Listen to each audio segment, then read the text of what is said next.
Hi everyone, Akash Verma this side and welcome to your channel Pharma Minds. So basically this is the notice जो कि आया है NIPER Guwahati की तरफ से। आई नो आप लोग अभी टेंशन में हो कि जी पैट में क्या होगा। ट्रस्ट मी, जी पैट बहुत अच्छा जाएगा। अगर अपने दिल से मेहनत की, आपने टाइम दिया है तो सब अच्छा होने वाला है। ठीक है, तो ये नोटिफिकेशन आया है तो आई जस्ट थॉट कि हम इसको भी कवर कर ही लेते हैं। क्या क्या डिस्कस करूँगा। पहली बात तो वीडियो को लास्ट तक देखना बहुत इंपॉर्टेंट है, क्योंकि काफ़ी सारी चीज़ें डिस्कस करने वाला हूँ। जैसे कि एडमिट कार्ड के बारे में डिस्कस करेंगे, साथ ही साथ फिर मैं डिस्कस करूँगा कि आपका एग्ज़ाम किस टाइम स्लॉट पे होने वाला है। साथ ही साथ रिज़ल्ट के बारे में डिस्कस करूँगा, और हम डिस्कस करेंगे सेंटर्स के बारे में भी। फिर जो आपकी फ़िज़िकल काउंसलिंग होने वाली है वो भी डिस्कस करूँगा। साथ ही साथ मैं डिस्कस करने वाला हूँ एम फार्म पीएचडी दोनों के बारे में। तो काफ़ी सारी इन्फॉर्मेशन है। ठीक है, 15 से 18 या 20 मिनट की वीडियो हो सकती है या बड़ी भी हो सकती है, लेकिन हाँ, इन दी एंड आप पूरी वीडियो देखना ताकि आपको क्लैरिटी मिले कि हाँ, किस तरह से आपको चीज़ें आगे करनी है। ठीक है, तो भाई नाइपर का जो एग्ज़ाम होने वाला है वो इस साल 15 तारीख को होने वाला है, 15 जून, जिसमें अब बहुत ही कम टाइम बचा है। जी पैड का आपका 8 तारीख को पेपर है और नाइपर का 15 तारीख को पेपर है। ये नोटिफिकेशन जो आया 5 तारीख को आया, मतलब लेटेस्ट है, ये आपका कल ही आया है। ठीक है, तो क्या क्या इस नोटिफिकेशन के अंदर है, क्या क्या चीज़ आपको पता होनी चाहिए, मेक श्योर करना, एंड तक देखना ताकि आपको क्लैरिटी मिल पाए। ओके, चलो आगे चलते हैं। सबसे पहली चीज़ तो आपका 15 तारीख को पेपर होने वाला है और 2 सेशंस में होगा। ठीक है, session one, session two. Session one जो होगा वो सुबह 9 बजे से लेकर 11 बजे तक होगा, मतलब 2 घंटे का पेपर होने वाला है। ये किसके लिए होने वाला है? ये उनके लिए जिन्होंने MS, एम फार्म और MBA के लिए अप्लाई किया हुआ है। ठीक है, candidates who applied for all admission in to PhD courses. तो बेसिकली सेशन वन जो होने वाला है वो MS pharm, M pharm, MBA और जिन्होंने PhD के लिए अप्लाई किया हुआ है उनका सेशन वन में होने वाला है, 9 बजे से 11 बजे। नेक्स्ट आगे चलते हैं। दूसरा सेशन जो है वो शुरुआत होगा 12:30 बजे से और वो रहेगा 2:30 बजे तक। तो अगेन ये भी 2 घंटे का स्लॉट होने वाला है। ये उनके लिए है जो एमटेक में एडमिशन लेना चाहते हैं। एमटेक के अंदर वेरियस ब्रांचेस आ जाती हैं, बायोटेक्नोलॉजी, फार्मास्यूटिकल टेक्नोलॉजी। ठीक है, तो ये मेडिसिनल केमिस्ट्री भी इसके अंदर आ जाता है, मेडिकल डिवाइस। तो बेसिकली जो लोग एडमिशन लेना चाहते हैं एमटेक के अंदर, सिर्फ और सिर्फ, यहाँ एमटेक की बात नहीं हो रही, PhD भी जो करना चाहता है मेडिकल डिवाइस में, दोबारा बता दूं, जो लोग एडमिशन लेना चाहते हैं एमटेक के अंदर, ठीक है, और जो लोग मेडिकल डिवाइस में PhD करना चाहते हैं उनका सेशन टू में एग्ज़ाम होगा। ठीक है, 12:30 से 2:30 बजे तक। ठीक है, चलो, तो अब एडमिट कार्ड की बात करते हैं। एडमिट कार्ड जो है वो 7 तारीख को आ जाएगा, 3 बजे से अवेलेबल होगा, और ये 15 तारीख तक सुबह 7 बजे तक अवेलेबल रहेगा। तो ऐसा मत करना कि भाई हम 15 तारीख को ही निकालेंगे सुबह उठ के, 7-8 तारीख को ही जी पैड के अगले दिन आके निकाल लेना, 9 तारीख को निकाल लेना। ठीक है, क्योंकि देखना है ना आपको कहाँ मिल रहा है आपको सेंटर। तो ये एडमिट कार्ड है और ये इसकी साइट है जहाँ से आपको मिलेगा। बड़ा सिंपल है, ये नाइपर गुवाहाटी की वेबसाइट है। ठीक है, ये जो PDF है ये मैं लिंक में मैं डिस्क्रिप्शन में डाल दूंगा लिंक बनाकर, तो आप वहाँ से इस PDF को डाउनलोड कर सकते हो और इस लिंक को अपने पास स्टोर कर सकते हो। ठीक है, बाकी स्टोर करने की ज़रूरत है नहीं, नाइपर गुवाहाटी की वेबसाइट है, जाके चेकआउट कर सकते हो। ठीक है, अगर इन केस अगर आपको कोई प्रॉब्लम होती है एडमिट कार्ड को डाउनलोड करने में, तो इस नंबर पे कांटेक्ट कर सकते हो या फिर इस वाली ईमेल आईडी पे कांटेक्ट कर सकते हो। ठीक है, तो ये PDF ज़रूर अपने पास प्रिजर्व रखना, आगे काम आ सकता है। एडमिट कार्ड के बारे में इन्होंने फिर बातें बता रखी हैं कि एडमिट कार्ड ऑनलाइन आएगा, आपका वेबसाइट पे मिलेगा। ठीक है, तो थोड़ा इसके बारे में डिस्कस कर लेते हैं। ठीक है, स्टूडेंट्स को डाउनलोड करना है एडमिट कार्ड। ठीक है, साथ ही साथ उस एडमिट कार्ड पे सेंटर के बारे में, टाइम, डेट, डिसिप्लिन, ये सारी चीज़ें लिखी होंगी, कौन से सेशन में आपका पेपर होगा ये सारी चीज़ें वहाँ लिखी होंगी। ठीक है, ओके, तो ये सारी चीज़ें हैं। और no candidate will be allowed to appear at the examination centre on date and time other than that allotted. जो आपको टाइम अलॉट हुआ है, डेट अलॉट है, उस पर ही आपको जाना है, नहीं तो एग्ज़ाम नहीं देने दिया जाएगा। सिंपल सी बात है। कुछ भी इशू आता है तो इस नंबर पर कॉन्टैक्ट करें या फिर इस ईमेल आईडी पे आप कॉन्टैक्ट कर सकते हो। समय है सुबह 10 बजे से लेकर 6 बजे तक का। ठीक है, एडमिट कार्ड पे जो भी लिख के आता है इंस्ट्रक्शंस को केयरफुली आपको प्रॉपरली इसको रीड करना है। ठीक है, in case of any discrepancy, okay, अगर आपके एडमिट कार्ड पे कोई भी इशू होता है तो आप उसको चेंज करा सकते हो, उसको रिपोर्ट कर सकते हो। वो जो चेंजेस होंगे वो 13 तारीख से पहले ही आपको मेक श्योर करना है, करने हैं। ठीक है। तो उसके लिए आपको हेल्पलाइन नंबर पे कांटेक्ट करना था। कैंडिडेट में आप immediately approach the above helpline numbers, जो यहाँ पर नंबर दिए हुए हैं ऊपर, इसी पे आपको कांटेक्ट करना है। अगर आपके एडमिट कार्ड में कोई इशू आता है तो यहाँ आप कांटेक्ट करेंगे कि हाँ एडमिट कार्ड में इशू है, और ये 13 तारीख से पहले आपको करना है, शाम को 5 बजे से पहले, ताकि कुछ भी दिक्कत है वो सॉर्ट हो पाए। ठीक है। चलो, एडमिट कार्ड ऑनलाइन आपको डाउनलोड करना है, घर पे नहीं आएगा। ये बेसिक बेसिक बातें हैं जो आपको ध्यान रखनी है। तो भाई ऑनलाइन डाउनलोड कर लेना, वेट मत करना कि नहीं पर आपके घर पे भेजेगा। ठीक है। उसके डेप ओके, ओके, आपको ओरिजिनल एडमिट कार्ड ही वहाँ पे ले जाना है। वही सारी चीज़ें हैं, उसमें कोई चेंजेस वगैरह नहीं करने। ओके, अच्छी कंडीशन में रखना है। ये बेसिक बेसिक चीज़ें हैं। तो ओके, आपको सेंटर पे अपीयर करने के लिए कोई टीए और डीए नहीं मिलेगा। ट्रैवल अलाउंस और डेली अलाउंस आपको खुद के पैसे पे जाना है। ओके, आगे चलते हैं। और ये पॉइंट लिखा हुआ है कि एडमिट कार्ड का मतलब ये नहीं कि आपको डायरेक्टली एडमिशन मिल जाएगा। एडमिट कार्ड का मतलब सिर्फ यही है कि आप एग्ज़ाम दे सकते हो, एग्ज़ाम को आपको क्वालिफाई करना पड़ेगा तो ही आपको एडमिशन मिलेगा। ठीक है। नेक्स्ट, आगे चलते हैं। Documents to be brought to the examination centre. कौन कौन से डॉक्यूमेंट आपको एग्जामिनेशन सेंटर पे ले जाने हैं? एडमिट कार्ड की कॉपी ले जानी है। ठीक है। एक पासपोर्ट साइज फोटोग्राफ ले जानी है जो कि अपडेटेड है, मतलब रिसेंट की, ऐसा नहीं कि बचपन की ले जा रहे हो। एक ऑथराइज्ड फोटो आईडी आपको ले जाना है, और मेक श्योर करना है कि जो उस ऑथराइज्ड फोटो आईडी पे आपका नाम है और एडमिट कार्ड पे जो आपका नाम है वो मैच करता हो। ठीक है। वो ऑथराइज्ड फोटो आईडी कुछ भी हो सकता है, ड्राइविंग लाइसेंस हो सकता है, वोटर आईडी हो सकता है, आधार कार्ड हो सकता है, पासपोर्ट हो सकता है, कुछ भी हो सकता है। ठीक है। अब आगे चलते हैं। कंप्यूटर बेस्ड एग्जाम होगा। आपको पता ही है कि भाई सीबीटी होने वाला है, कंप्यूटर पे होता है आज की डेट में एग्जाम। 1 से 1.5 घंटे पहले आप पहुंच जाना एग्जामिनेशन सेंटर पे। आपको एडमिट कार्ड दिखाना पड़ेगा एंट्री लेने।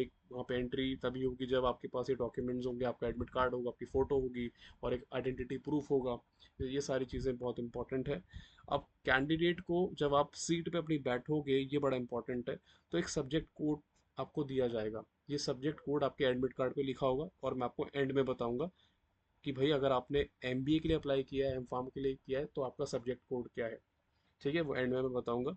तो मेक श्योर करना है कि एडमिट कार्ड पे जो आपका सब्जेक्ट कोड लिखा आया है, ठीक है, तो वही सब्जेक्ट कोड आपकी स्क्रीन पे आपको दिखे। जब लैपटॉप के सामने आप बैठोगे तो वहाँ पे एक सब्जेक्ट कोड होगा, वो आपको अपने एडमिट कार्ड से मैच करना है। अगर वो अलग है तो आपको इन्विजिलेटर को बोलना है कि भाई मेरा जो कोड है ये है और यहाँ पर अलग है, मुझे अलग लैपटॉप दीजिए आप। ठीक है।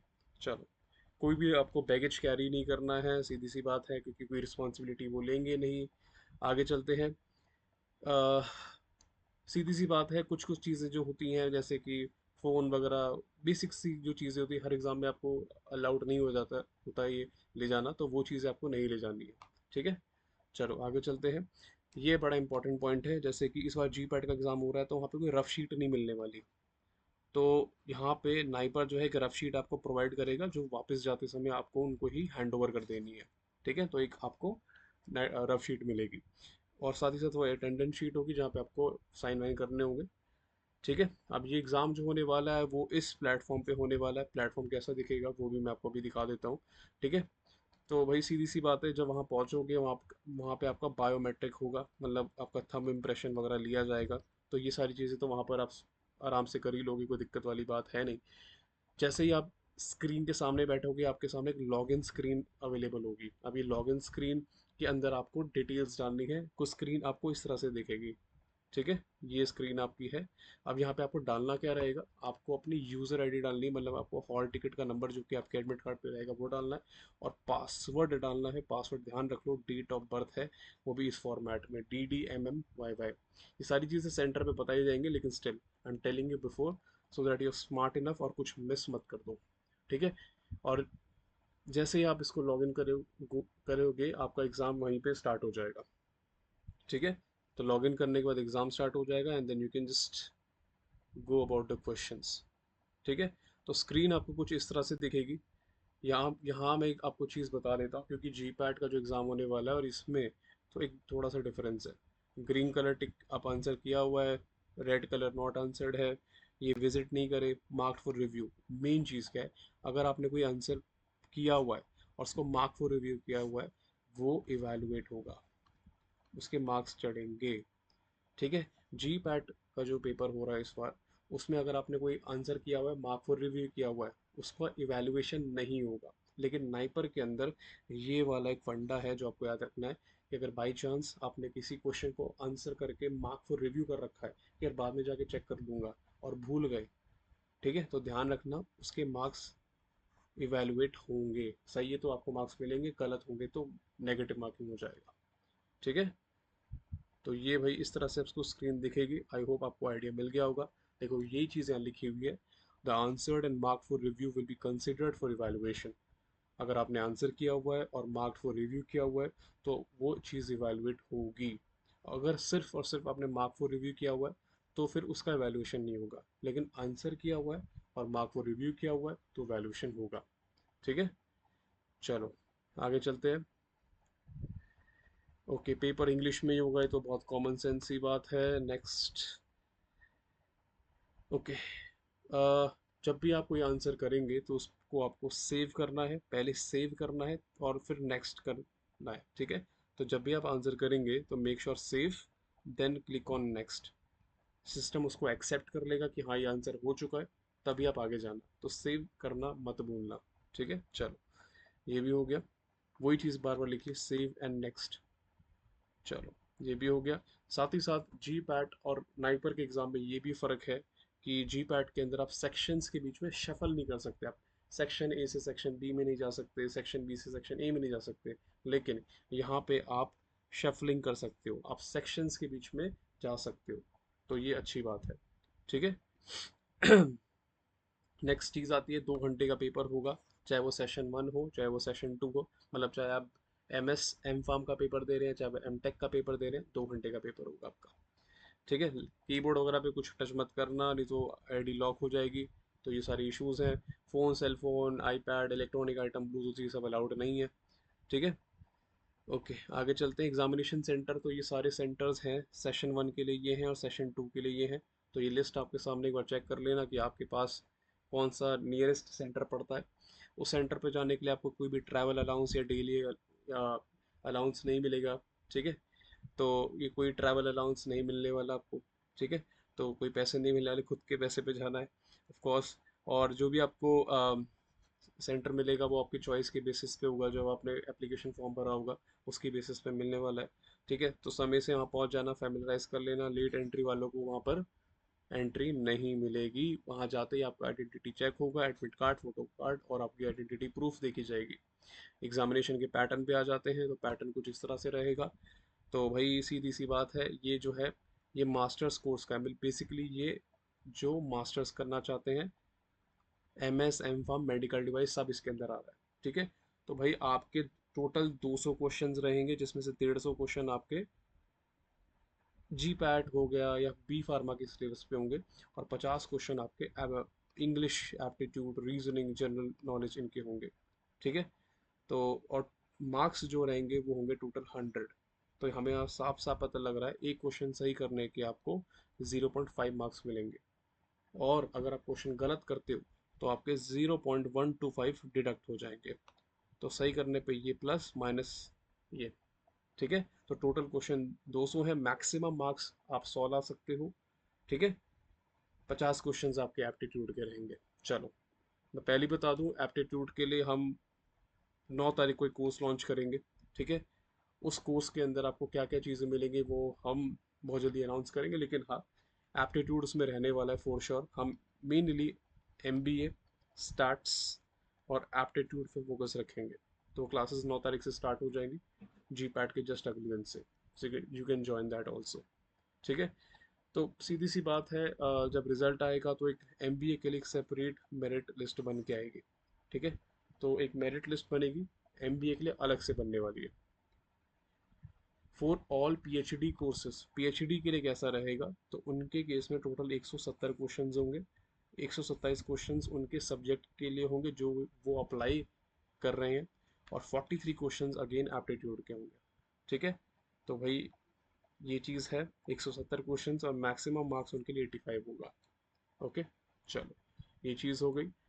अब इनकी जो मेरिट लिस्ट होगी वो डिपेंड करेगी सब्जेक्ट के लिए, क्योंकि इन्होंने अलग अलग सब्जेक्ट में अप्लाई किया हुआ है, biological science, pharmaceutical science, chemical science, medical devices. तो जिस सब्जेक्ट के लिए इन्होंने अप्लाई किया हुआ है सबकी अलग अलग मेरिट लिस्ट बन के आएगी। ठीक है। हर क्वेश्चन के आपको 0.5 मार्क्स मिलेंगे तो बता चुका, और नेगेटिव मार्किंग है 0.125। ठीक है। आगे चल के जब रिजल्ट आएगा तो उससे आने से पहले एक आंसर की आएगी जिसमें आप चैलेंज कर सकते हो। उस चैलेंज के बाद एक रिवाइज्ड आंसर की आपको देखने को मिलेगी। ठीक है, डोंट वरी, हम इस पर वीडियो बनाएंगे। इन केस अगर कोई भी क्वेश्चन ड्रॉप होता है तो उस क्वेश्चन ड्रॉप होने का ये रिजल्ट होगा कि सभी को फुल मार्क्स मिल जाएंगे। ठीक है। तो ये सारी चीज़ें हैं। जो पर्सन्स विद बेंचमार्क डिसेबिलिटी है वो मेक श्योर करना ये वाला जो प्रोविज़न है, ये वाली जो डिटेल है नीचे आपके दी हुई है, ये अच्छे से एक बार रीड कर लेना। ठीक है। आगे चलते हैं। Okay. The candidates must note that the reservation benefit will be given to them subject to verification of documents. तो अगर आप कोई भी रिजर्वेशन बेनिफिट दिखाना चाह रहे हैं, B it OBC, B it EWS, B it SC ST, तो वेरीफाई होगा, उसके बाद ही आपको उस चीज़ का बेनिफिट होगा। ठीक है। अगर किसी भी स्टेज पे ये दिख जाता है कि वो गलत है, फेक है, इनकरेक्ट है, तो उस केस में आपको रिजर्वेशन का बेनिफिट नहीं दिया जाएगा। And then such candidate shall be excluded from all admission processes. और ये भी हो सकता है कि अगर बहुत ही ज़्यादा सीवियर कंडीशन है तो कैंडिडेट को एडमिशन प्रोसेस से निष्कासित कर दिया जाएगा, निकाल दिया जाएगा। ठीक है। और साथ ही साथ अगर ऐसा भी होता है कि एडमिशन किसी तरह बच्चा ले लेता है और बाद में पकड़ा जाता है तो उसका एडमिशन भी कैंसिल हो जाएगा। ठीक है। तो बहुत रेयर केसेस में होती हैं सारी चीज़ें। डिक्लेरेशन ऑफ रिजल्ट, रिजल्ट जो है वो इस वेबसाइट पे आएगा, एक अगेन वही ऑफिशियल वेबसाइट है। अब आ जाते हैं मेन चीज़ पे, सब्जेक्ट कोड जो मैं स्टार्टिंग में बोल रहा था। ठीक है। ऐसे ही बोल देते सब्जेक्ट कोड इसे। तो M S M pharm courses, इसकी कॉमन मेरिट लिस्ट आएगी। ठीक है। और इनका सब्जेक्ट कोड जो रहेगा वो रहेगा M S form, M form, M B A form, very easy. इनका ये वाला कोड रहेगा। ठीक है। अब मेन चीज़ क्या है कि जो एम एस फार्म है और एम फार्म है इसमें कोई भी इंटरव्यू नहीं होगा, सीधे सीधे आपको फिजिकल काउंसलिंग के लिए बुलाया जाएगा। और उसकी लिस्ट जो है वो नाइपर जे की वेबसाइट पे लगेगी। ठीक है, मैं वीडियो बना दूंगा, उसको कवर करेंगे हम लोग। फिर आते हैं M B A farm. M B farm का जो कोड है वो अगेन है एम बी ए फार्म, ये दिखा यहाँ पे दिया हुआ है। ठीक है। इसकी अलग से एक सेपरेट लिस्ट आएगी। ठीक है। आगे चलते हैं। Okay. Separate, okay, merit session exam and marks code. Okay. तो इसकी एक मेरिट लिस्ट बनेगी। ये मेरिट लिस्ट जो होगी ये आपके नाइपर के स्कोर पे डिपेंड करेगी। नाइपर का आपका स्कोर क्या है, पहली चीज़। दूसरा कि आप कैसा परफॉर्म करते हो ग्रुप डिस्कशन में, जीडी में। उसके बाद एक और मेरिट लिस्ट बनेगी। तो बेसिकली एमबीए वालों के लिए दो पड़ाव होने वाले हैं। पहला तो आपको एग्ज़ाम क्वालिफाई करना है। एग्ज़ाम क्वालिफाई करने के बाद आपको ट्रैवल करके जाना है नाइपर गुवाहाटी, जहाँ पर आपका एक ग्रुप डिस्कशन होगा। उसके बाद एक फाइनल मेरिट लिस्ट बनेगी और उसके बेसिस पे एडमिशन होगा। देखो लिखा हुआ है यहाँ पर। ठीक है। Group discussion will be conducted physically at NIPER Guwahati. The exact dates will be displayed on the NIPER JEE website, जो कि बाद में आ जाएंगे। ठीक है। The candidates who didn't get the MBA seat as per their choice में opt for, हाँ ये बड़ा इंटरेस्टिंग है, अगर आपको एमबीए सीट नहीं मिल पाती तो आप वापस से एमएस एम फार्म के कोर्सेज में जा सकते हो। ठीक है। अब आते हैं एम टेक वाले ब्रांचेस के लिए, बायोटेक्नोलॉजी, ठीक है, pharmaceutical technology, process chemistry, medicine chemistry. तो इनका जो कोड रहेगा वो ये रहा, M T B T, M T M C, M T M D. ठीक है। इनकी भी एक मेरिट लिस्ट बन के आएगी, जो भी मार्क्स होंगे आपके। और यहाँ पर भी कोई इंटरव्यू नहीं होने वाला, सीधे सीधे काउंसलिंग के लिए जाना है, जिसका रिजल्ट नाइपर जे की वेबसाइट पे आएगा। ठीक है। चलो, लास्ट में बचता है PhD. PhD including all the PhD, including medical device also. इसमें क्या होगा, एक शॉर्ट लिस्टेड कैंडिडेट्स की एक लिस्ट होगी। ठीक है। इनका कोड पहले देख लेते हैं, P H D P S, P H D B S, P H D C S. ठीक है। And P H M D मतलब मेडिकल डिवाइस की है। तो ये इनके कोड्स रहेंगे। सब्जेक्ट वाइज आपकी मेरिट लिस्ट बनेगी। आपके फिजिकल इंटरव्यू कराए जाएंगे नाइपर गुवाहाटी में। और उसके बाद बेसिकली आपका एग्जैक्ट शेड्यूल जो है वो आपका शेड्यूल रहेगा नाइपर की वेबसाइट पे। तो एग्ज़ाम आपको क्वालिफाई करना है, उसके बाद आपको फिजिकल इंटरव्यू देना है, उसके बाद आपका एडमिशन होगा, अगर आप सीट एक्सेप्ट करते हो तो। ठीक है, तो यहाँ पर भी इंटरव्यूज होने वाले हैं। तो देखा जाए तो इंटरव्यू दो लोगों के हो रहे हैं, जो एमबीए में जाना चाहते हैं और दूसरे जो पीएचडी वाले हैं। तो यहाँ पर ये सारी चीज़ें हैं। और काउंसलिंग के बारे में, जो भी कब काउंसलिंग होगी, क्या प्रोसीजर होगा, कब बुलाया जाएगा, ये सारी चीज़ें रिजल्ट्स के बाद ही डिक्लेयर होंगी। लेकिन काउंसलिंग के टाइम पे क्या क्या डॉक्यूमेंट्स आपको चाहिए चाहिए वो बहुत इंपॉर्टेंट है। तो भाई सीधी सी बात है, आपको बर्थ सर्टिफिकेट चाहिए या एसएससी मतलब 10th का सर्टिफिकेट चाहिए। ये दोनों के लिए मास्टर्स पीएचडी में एक साथ साथ बात करते चलता हूँ। बर्थ सर्टिफिकेट या फिर एसएससी सर्टिफिकेट। आपको क्वालिफाइंग डिग्री सर्टिफिकेट चाहिए। ठीक है, ओके, चलो ये हो गया। डिग्री सर्टिफिकेट आपका फाइनल भी हो सकता है और प्रोविजनल हो सकता है, क्योंकि काफ़ी केसेस में हो सकता है कि आपका डिग्री सर्टिफिकेट ना आया हो तो आप प्रोविजनल भी लगा सकते हो। In case any candidates do not have any of the certificates, they need to submit the original document of Annexure 6। अगर आपके पास कुछ भी नहीं, आप Annexure 6 सबमिट कर सकते हो।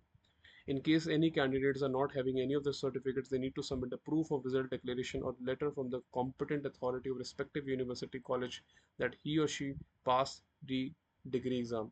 मतलब अगर आपके पास फाइनल या प्रोविजनल डिग्री सर्टिफिकेट नहीं है, तो आपको एक प्रूफ के तौर पे जहाँ से भी आपने मास्टर्स किए वहाँ से आपको एक प्रूफ लाना है कि आप वहाँ पे क्वालिफाइंग डिग्री एग्जाम में अपीयर करे थे और पास हो चुके हो। वो प्रूफ आपको अपने पास रखना पड़ेगा, क्योंकि काफ़ी केसेस में ये चीज़ें नहीं अवेलेबल होती हैं, डिग्री एकदम से नहीं अवेलेबल हो पाती है। ठीक है, अ, इस केस में आपको देखो ये चीज़ें होनी चाहिए। जी पैट, गेट या फिर जिस भी एग्ज़ाम के बेसिस पे आप नाइपर का आपने फॉर्म फिल किया हुआ है वो आपके पास होना चाहिए। ये आते हैं अब कास्ट पे। ओबीसी का नॉन क्रीमी लेयर होना चाहिए, सेंट्रल का ईडब्ल्यूएस का होना चाहिए, और एसटी एसटी का सेम चीज़ यहाँ पर भी है। आपके अपने कास्ट सर्टिफिकेट होने चाहिए। अगर डिसेबल हो तो सर्टिफिकेट ऑफ डिसेबिलिटी होना चाहिए। अगर स्पॉन्सरशिप वाले कैंडिडेट हो तो वो होना चाहिए। एप्लीकेशन फॉर्म की प्रिंट कॉपी अपने साथ रखनी है। दोनों ही केसेस में इन्फॉर्मेशन वैलिड है। ठीक है, लास्ट में आते हैं, अगर कोई भी कैंडिडेट या स्टूडेंट कास्ट सर्टिफिकेट प्रोड्यूस नहीं कर पाता काउंसलिंग के दिन, तो भाई दिक्कत हो जाएगी। ठीक है, उसका रिजर्वेशन क्लेम एप्लीकेबल नहीं होगा। ठीक है, और उसको जनरल कैटेगरी में कंसिडर किया जाएगा। सपोज आप ओबीसी कैटेगरी के हो, आपके पास ओबीसी एनसीएल नहीं है, तो आप जनरल कैटेगरी में काउंट होगे। ऊपर में से जो बताए सारे डॉक्यूमेंट जो आपको गिनाए मैंने, उसमें से कोई भी डॉक्यूमेंट आपके पास नहीं होता काउंसलिंग के दिन, तो उस केस में आपके एप्लीकेशन को इनकम्प्लीट माना जाएगा और उस बंदे को फिर काउंसलिंग में बैठने आगे नहीं दिया जाएगा, मतलब एडमिशन नहीं मिलेगा सिंपल भाषा में। Request for an extension of date of submission for the deficit documents as per the above table or a refund of the application fees will not be deducted। अगर आप यही बोलोगे कि मुझे 10 दिन एक्स्ट्रा दे दो, मैं अपने डॉक्यूमेंट्स ले आऊँगा, वो आपको नहीं देंगे। अगर आप ये बोलोगे कि मैंने चलो मेरी एप्लीकेशन की फॉर्म की जो फीस है वही मुझे वापस दे दो, वो भी आपको नहीं मिलेगी। ठीक है, तो ये सारी चीज़ें मैं नहीं बोल रहा, ये सारी चीज़ें नाइपर गुवाहाटी बोल रहे हैं। तो जो आपकी काम की इन्फॉर्मेशन थी सारी चीज़ें मैंने यहाँ बता दी है। तो I think this would work for you. अगर कोई चीज़ नहीं समझ आई हो, वैसे मैंने बहुत अच्छे से समझाया, तो वीडियो को दोबारा देख लेना, आपको क्लैरिटी मिल जाएगी। ठीक है, thank you so much, keep learning, keep growing, and all the best for the GPAT exam and then subsequently your NIPER examination also.